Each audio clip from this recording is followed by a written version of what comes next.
Well, all right, and welcome to the God Talk with the host, Chris Marquardt. I'm so excited for this new message series. I'm so sorry to end this message series, but this message series is called Understand the Scream. And we've been looking at the screams that we see in our lives. We looked at the screams of pain. We looked at the screams of joy. And so today we're going to be looking at the screams of our life. So often we don't take the time. We don't take the time out of our life to listen to our own screams. We think that we prioritize other people's screams over ours. But sometimes we need to take a step back in our life and realize that we often have the same exact screams as someone else. So often we give other people advice, but we don't take our own advice. And so today we're going to be looking at just the screams of our life. The things that happen in our life, the things that we don't normally share. And we're going to be looking at them. And we're going to be looking at a few other things as well. And I just hope that this is an encouraging message for you guys. To know that you're not alone. That those screams that you see, the screams that no one hears, other people are going through the same exact thing. And that's something that's so important. That's something that's so important for you guys to know. That you guys are not alone. The screams that happen in your life are only temporary. The pain that you're feeling right now is only temporary. Sometimes we just need to reach out and touch his robe. That was week 1. We need to reach out and touch his robe. Week 2, we looked at that the screams are only temporary. And we're not screaming because we're in pain, but we're screaming because we are joyful. We are joyful that we get to serve a God.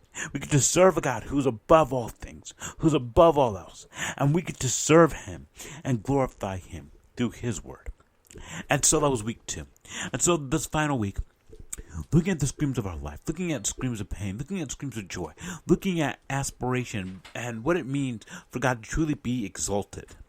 And so you guys are thinking, what does exalted mean? Exalted means to be placed on high or to rule on high. And when we look at this, when we know what this means, when we know what that word means in our life, we can see that things start to shift, things start to change, because we are not just living our life, but we're living our life with a purpose. We're living our life with a plan. We're living our life according to the words that God has set out for us today.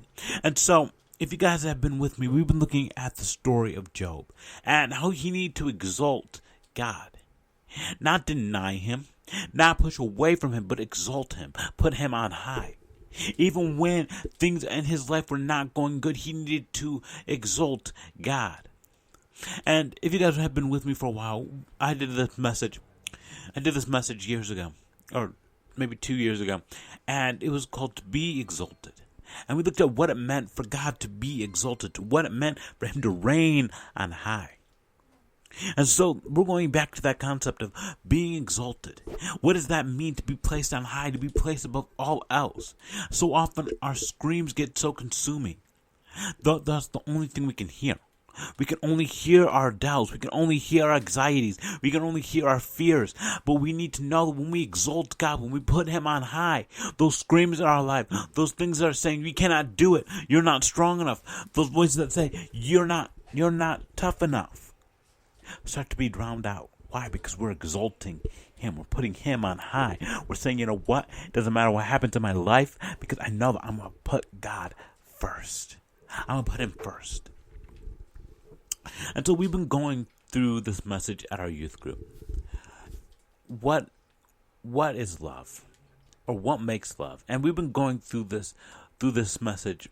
What makes love, and who our friends are, who our friends are, what defines a friend, or what friend defines us. And we looked at Proverbs. And I want to read this. I want to read this to you guys today, because this is so important to the message. Because we often see that the screams of our life are not necessarily our own, but they are the screams of people who are in our life. I'm going to say this one time because I want you guys to get this. The screams of our life are often not our screams, but the screams of people who are in our life. We see that friends have a big part of our life, have become a big part of our life. And so has social media. Because we heavily rely on our friends, and we heavily rely on social media, and we look at these things and say, I want to be more like that. I want to be more like my friend. I want to be more like the social media that I'm on. And we let that start to control us. And those aren't our screams, but those are the screams of people that we saw, or the screams of people that we know, or the screams that people are putting into our ears. And that's the only thing we can hear. Not being able to hear our own screams saying, don't do that. Don't do that because you know it's stupid. Don't do that because you know it's going to hurt you in the end. Don't do it. Don't do it. And we can't hear above our own screams because we're listening to other people's. And so, if you guys have your Bibles, I want you guys to turn to Job. We're going to be in Job 3, verse 3. Job 3, verse 3. And we're also going to be in Proverbs 13:20. Proverbs 13 and 20. Because this is so important to know. That no matter what is happening in our life, we need to do two things. We need to listen above the noise. That's the first thing we need to do. We need to listen above the noise. And we need to exalt God. Put Him on high. We need to hear above the noise and put God on high. And so, when we look at the screams, we looked at screams of pain. We looked at that sometimes we're not crying out in pain because we hurt physically, but we hurt emotionally, we hurt spiritually, and we need to reach out and touch the edge of God's cloak so that we can know who He is, so we can feel His healing power, so that we can walk out on faith. And no matter what happens in our life, no matter where we're going, no matter where our life is heading, we can just reach out and touch the edge of His cloak, and when we do, we will be healed. Not because of things that we've done, but the things that we will do. And He will heal us. We looked at the screams of joy. That is joyful to know God. That is joyful to know who He is. Because when we know who He is, and we know the plans that He has set out for us today, we see that our life will start to shift. Because we will see, like He did with His disciples, He will say, you're no longer just a fisherman, but you're a fisherman of men. You're not just a fisherman. You're not just going to catch fish, but you're going to catch men. But not just any men, men of God. We see with Peter. He says, you're not going to murder Christians anymore, but instead you're going to be one. You're going to be one of the greatest. Even though you have your doubts, you're going to go and you're going to preach to all the cities, all the world. You're going to do amazing things. We see that He does this with all of His disciples, that they're screaming, not because they're scared, not because they're fearful, but because they get to do something with their life. And so, we often hear those kind of stories and we think, I want that. But we need to hear our own screams, because God's saying, you're doing something right now. You're doing something right now that's so important. Do not give up. So often we give up. We give up on our passion. We give up on our drive. We give up on the things of our life. We give up on wanting to be the best car salesman ever. Because that person, someone who we work with, got the position that you wanted. It might be that you wanted to become a youth pastor. But you come up on stage and you might mess up and you might stutter a little bit. And you think to yourself, is it really worth it? Are they even learning anything? Are they even listening? Can they even understand what I'm saying? We see that people give up on their passion. And God's saying, don't do that. He is screaming out to us. He's saying, do not quit. Do not quit. We often see that we put friends above God. We put friends above God like our friends can heal us. Like our friends can do a miraculous work in our life. When it's actually, in reality, God who's doing the work in our life. He's the one who sets us free. He's the one who redeems us. But we often look at our friends for healing. And God's screaming, I'm right here. I'm right here. And some friends, I'm not saying that these are all friends, but some friends lead us. Some friends lead us down a path that we don't want to go to. They lead us down a path that we don't want to be a part of. And God's saying, do not go down that path. But instead, go down the path that I've set out for you today to do. And so, if you guys have your Bibles, man, read along with me.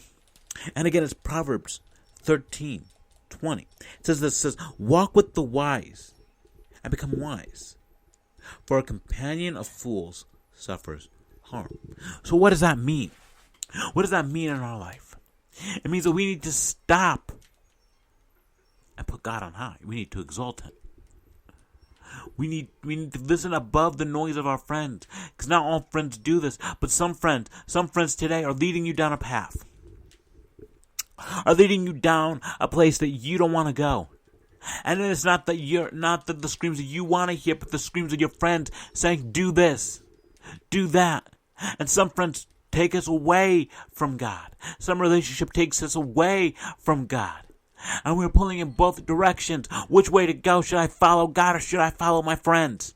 And God's saying, follow me. He's screaming out to us. So what we need to do is we need to walk with wise people. What does that mean? What does that mean, walk with wise people?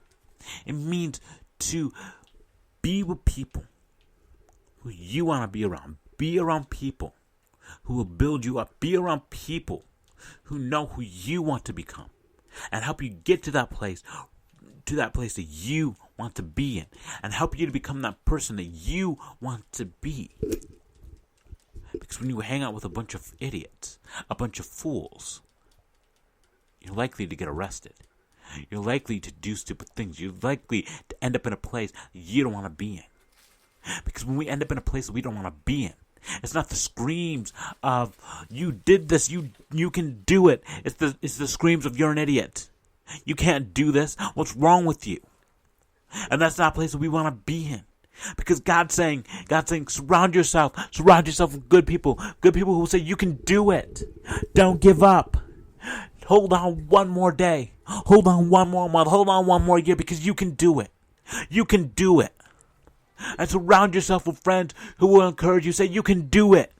You can do it, because we see that if you guys were with me last week, we looked at Job, and it says that his friends tore their cloaks and sat down next to him without saying a word for 7 days, because they knew how much agony he was in.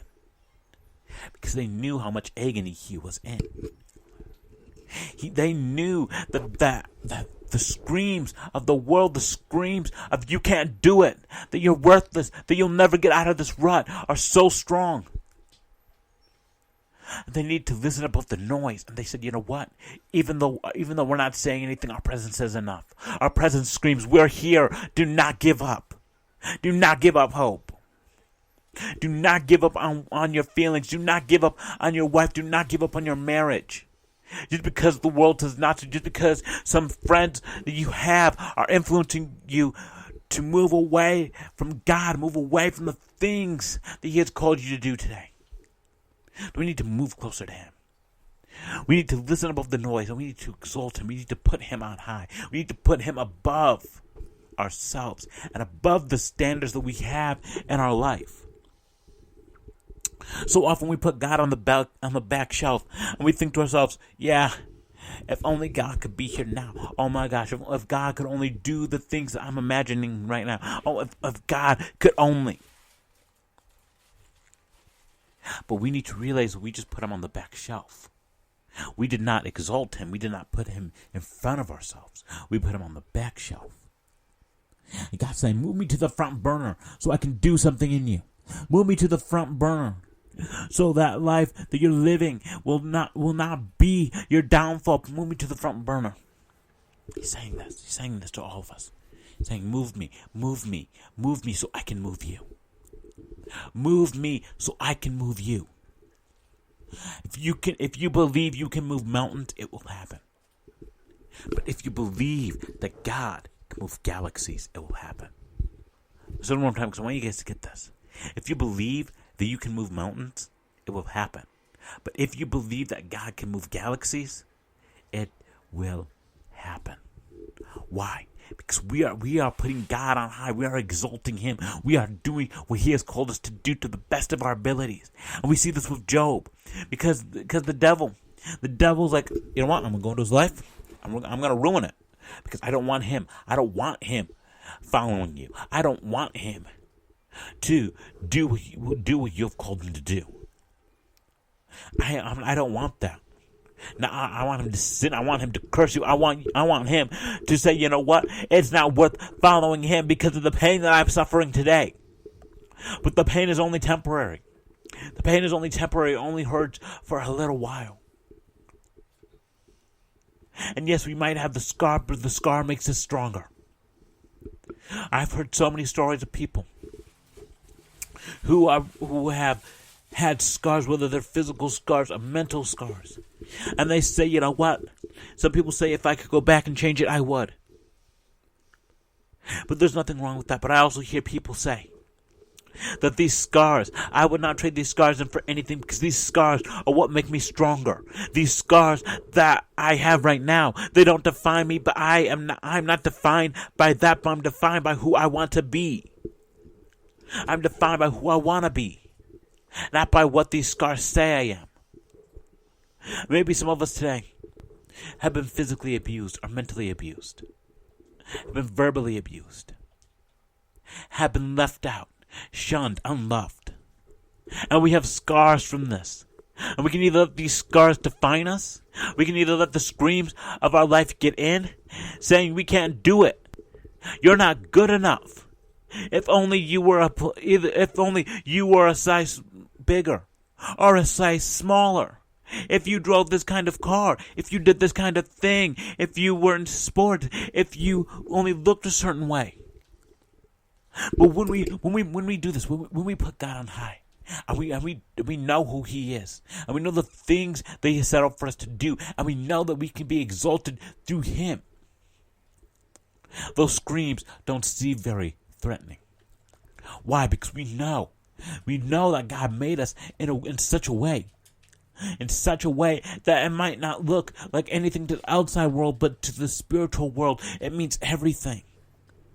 Maybe some of us today are thinking to ourselves, we're ugly, we'll never amount to anything, and God's saying that's not true, because in heaven right now I'm putting together your glory, I'm putting together your crown, and when you get here I will place this crown on your head, and it will have many jewels, and you will have the longest robe of any one of your friends. Why? Because you put me first.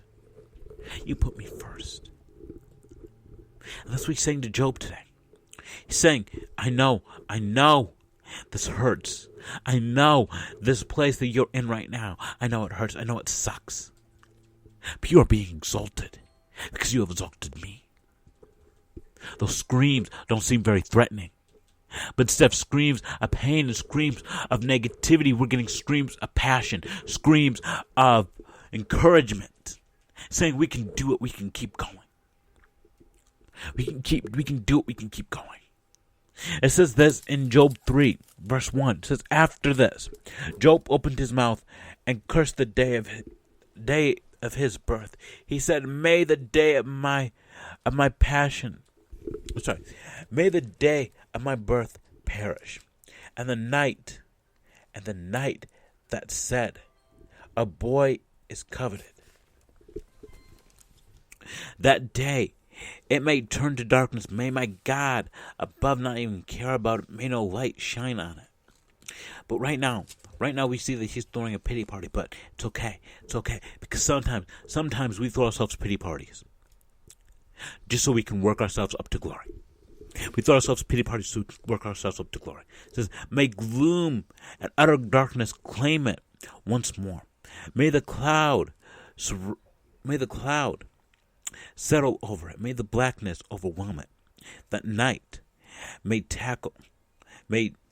thicken darkness. May thick darkness seize it. May it not be included among the days of the year, nor be entertained by any days of the month. May the night be burdened. May no shouts of joy be heard in it. May those who curse the day and curse the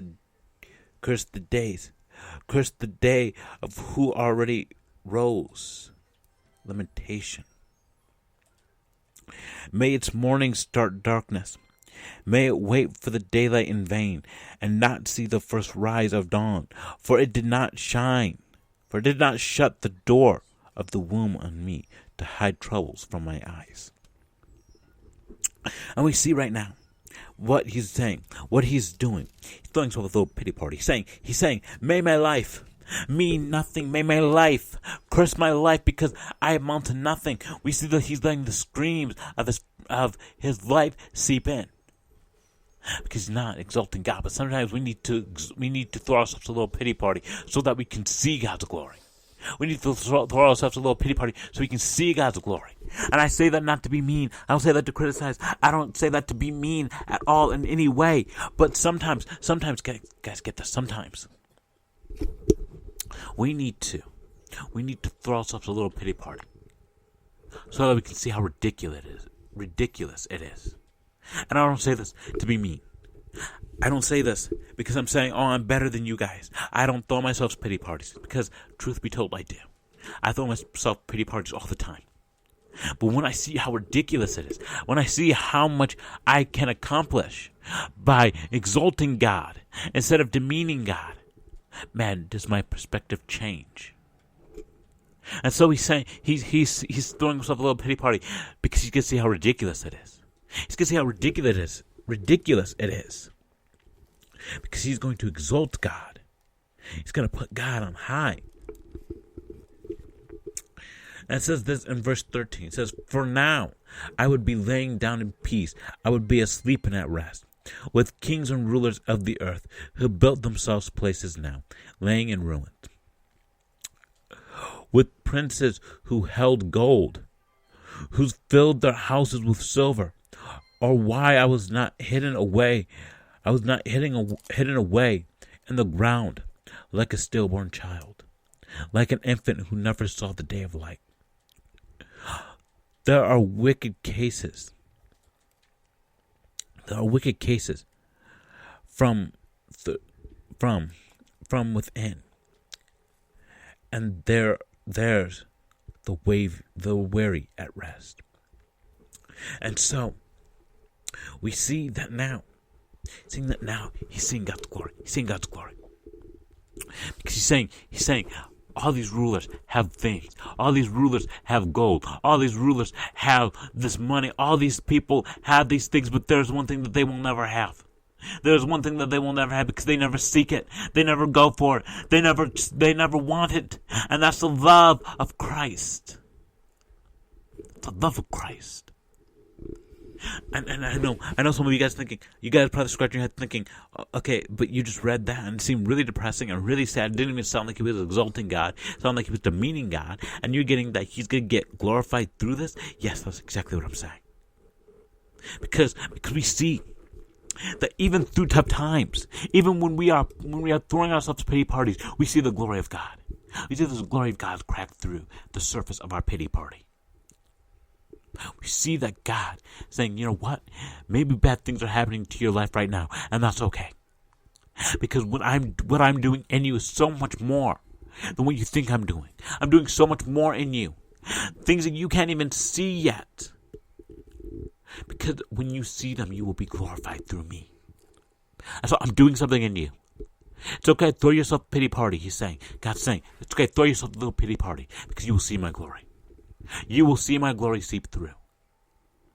And when we have done this, when we have thrown ourselves our pity parties, we will see that God was doing something in us. We didn't even see it because we had our eyes closed. We put God on the back burner and we walked away. We walked away and we listened to the screams of we can't do it. The screams of you're worthless, the screams that we will never amount to anything. And God's saying, no. I did something in you. And I shouted, you did it. I shouted, you can do it. I shouted, you made it. You just couldn't see because your eyes were closed. You just couldn't see because your eyes were closed. And so we see that even though he's going through a tough time, even though Job is going through a tough time, and he cannot see God's glory, and he's throwing himself a little pity party, God's saying, hey, I'm going to do something in you. I'm going to do something in you that no one else can do. I'm going to do something in you that no one else sees. I'm going to do something in you so that you can see my glory. so that you can see my glory. So I wonder how many of us today are throwing ourselves pity parties.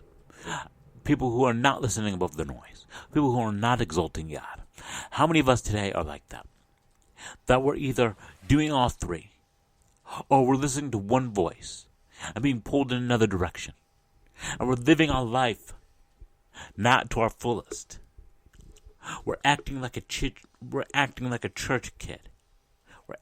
church person. When we're at church, when we're in front of the Lord, or in front of the pastors, or the leaders, but at home, being someone you know you're not. Or it could be that it's not even that you're acting the right way, but your thinking is messed up. You're thinking you can't do this today. You're thinking I'm not good enough. You're thinking if only God would have changed the circumstances in my life, it would be different. And we need to stop that thinking. We need to stop that thinking. Or maybe it's all three. We're blaming God. We're saying, God, how could you do this? And we have thoughts of you can't do it. And we're being someone we're not. And we're blaming God. But what we need to do is we need to listen above the noise. We need to listen above the noise. We need to listen above the things that are saying we cannot do it. We need to listen above the noise, even when it seems like our life is falling apart. We need to listen above the noise. We need to listen above our friends who are bringing us down, so we can hear God's glory. Sometimes we need to throw ourselves a pity party so we can hear God's glory. Because saying, I'm doing something in you, you just need to open your eyes. Open your eyes because I'm doing something in you. Doing something in you that's so powerful. And if you're throwing yourself a pity party, you're never going to see it. You're never going to see my glory. So you need to open your eyes. And it's okay. He's saying, but even if you're throwing yourself a pity party, you're still going to see my glory. You're still going to see it. The only thing you guys need to do is open your eyes. And when you open your eyes, when you realize that all you have to do is open your eyes, man, that makes all the difference. Maybe some of us today need to listen above the noise. Some of us today need to exalt God. We need to put Him on high. We need to put Him above the things of our life. We need to put Him above the passions that we have. Because sometimes passions can be a good thing. Because we look at the passions of joy. But if they are the wrong kinds of passion, they will bring us down. We need the right kind of passions. We need the right kind of passions to glorify God. We need the right kind of passion. We need the right kind of passion. And we need to put God, we need to take God from the back burner, put Him to the front burner so He can do something in us. Because He can't do anything in us if He's on the back burner of our life. We need to put Him in the front burner of our life so He can do something in us. So He can do something in us. So those thoughts of we cannot do it turn to thoughts of we made it. Turn to thoughts of I was in this place once. I was in a place where I could not see the light. I was in a place where I couldn't feel God's presence. I was in a place where no one cared about me. And I moved God from the back to the front, and now I'm here. I'm here. I'm leading my own worship team. I'm leading my own youth group. I'm the CEO of my own company. I'm one of the best employees 3 years running. And we couldn't have done any of that if we put God on the back burner. So we need to take Him from the back burner to the front burner. So He can do something in us. So He can do something in us. So He can do something in us. And we will get this righteousness. We will get this righteousness that builds up in us. Not arrogant righteousness, but righteousness that we know that God is with us, that God is for us. And that no matter where we are in our life, whether it's good, whether it's bad, whether it's awful, whether it's great, whether we're living our life to the fullest or not living our life at all, that God's at the front of our life. He's being exalted. He's being put on high. And we're listening above the noise. We're listening above the walls. We're listening above the things that bring us down. So we can hear God's glory. I mean, He can do something in us. So we can see God's glory and He can do something in us. So the first thing we need to do, we need to open our eyes. We need to open our eyes so we can see God's glory. We need to listen above the noise. Listen above the noise of the things. Listen above the noise of the world. Listen above the noise of our friends who's saying you can't do it. You're lame. You never amount to anything. Listen above the noise. And the third thing is this. The other thing is this: we need to exalt him. We need to put him on high. He needs to be the ruler of our life. He needs to be the ruler of our life. He's saying, I'm doing something in you. Open your eyes, put me on high, and listen above the noise. And so I'd use it in the message series with, what would you guys do? But I know what you guys do. You guys follow God with everything you have in you. And so last week I asked you guys, simply, to understand the scream. Yeah, our dogs can scream. Yeah, our football teams can scream. But when it comes to faith, followers, and family members, understand the scream. And so this week says, know that when we put God on high, when we exalt God, we're listening above the noise and we're opening our eyes. Yeah, our dogs can listen above the noise and open their eyes. Our favorite football teams can listen to the noise and open their eyes. But when it comes to faith, followers, and family members, know that when we listen above the noise, we can open our eyes and we can be exalted. So that with all that in your head, with all that going around, will you let me pray for all of you tonight? God, you're a gracious God. Lord, I'm thanking you for who you are and what you've done. Lord, as we come before you today, Lord, to understand the screams of our life. Lord, so often we hear the screams of pain, we hear the screams of joy, but we don't often hear our own screams because our own screams are so intertwined with everyone else's. We're so confused, and we often don't know which way to go. But Lord, help us to open our eyes to your glory. Help us to exalt you, put you on high. And Lord, help us to listen above the noise. Listen above, we can't do it because we know that we can. Lord, when the world says we can't, when the world says that we're not good enough, when the world says that we're too ugly, too fat, Lord, that you would help us to realize that we aren't any of those things. But we are the way that you made us. And you're doing something in us that's more special than anything else. So Lord, help us to exalt you. Help us to listen above the noise. And help us to see your glory. And with all that said, I pray this all in your name. Amen. If you guys have any questions about today's program, please email me at thegodtalkradio at Facebook. Email me at thegodtalkradio@gmail.com. Comment below, or go to the God Talk Radio /Facebook, the God Talk Radio /Twitter, and the God Talk Radio /YouTube. And with all that said, I'll catch you guys later.